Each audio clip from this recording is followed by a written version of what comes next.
റാം നാരായൺ റാം. ഈ മന്ത്രം എല്ലാത്തിനും പരിഹാരമാണ്.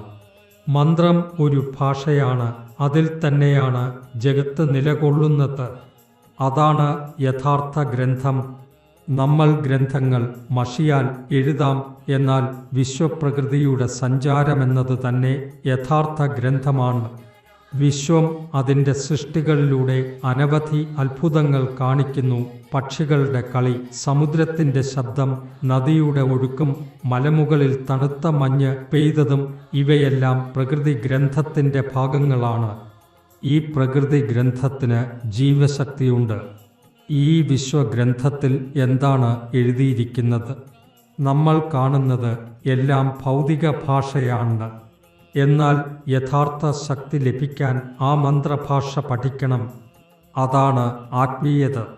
ഈ ഭാഷ പഠിച്ചാൽ എല്ലാ ഭാഷകളെയും അതിജീവിക്കാൻ കഴിയുമെന്ന് പറയുന്നു. പ്രകൃതിയിലെ വിശ്വം, അതിൻ്റെ ഭാഷ, ഇവയെല്ലാം സൃഷ്ടിയുടെ യഥാർത്ഥ ഭാഷയാണ്.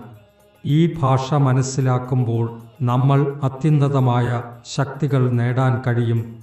കാരണം ആ ശക്തി നമ്മളിൽ തന്നെയുണ്ട്. അതിനാലാണ് നമ്മൾ ആ വിശ്വശക്തിയെ ഓർത്തുകൊണ്ടിരിക്കുക. നമ്മൾ വിത്തിൻ്റെ രൂപത്തിലുള്ളവരാണ്. ഈ വിത്ത് ഒരുപാട് വളർന്നാൽ അതിൻ്റെ ശാഖകൾ പഴങ്ങളും പൂക്കളുമായി വിപുലീകരിക്കും. അതുപോലെ അതിനകത്തെ വൈഭവശക്തികൾ തെളിയും. നിദ്രയിലായിരിക്കുന്നവർ ശബ്ദത്തിൻ്റെ സ്പർശം കൊണ്ട് ഉണരുന്നു. ഒരു മുട്ടയ്ക്ക് ചൂട് ശരിയായ അളവിൽ നൽകിയില്ലെങ്കിൽ അത് പൊട്ടിയൊടുങ്ങില്ല. അതിനുള്ള അളവിൽ ചൂട് നൽകിയാൽ മാത്രമേ അതിൽ ജീവൻ ഉണരുകയുള്ളൂ. അതുപോലെ നമ്മുടെ മൂലാധാര ചക്രത്തിൽ കുണ്ടലിനി ശക്തിയായി മറഞ്ഞിരിക്കുന്നതും അതിനെ ശരിയായ രീതിയിൽ ഓർത്താൽ നമ്മുടെ ശരീരയന്ത്രത്തിൽ സ്വയം ഉണരുകയും ചെയ്യും. ഇന്ന് ലണ്ടനിൽ നിന്ന് ഒരു യന്ത്രത്തിൽ ടൈപ്പ് ചെയ്യുമ്പോൾ ആയിരക്കണക്കിന് മൈൽ അകലെ അക്ഷരങ്ങൾ അച്ചടിക്കപ്പെടുന്നു.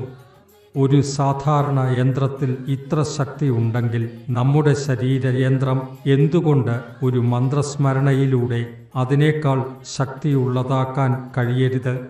റാം നാരായൺ റാം എന്ന മന്ത്രം സമ്പൂർണമായ ഒന്നാണ്. ഇത് നമ്മുടെ ജീവിത ദിശയും അവസ്ഥയും മാറ്റിമറിക്കാൻ കഴിയും.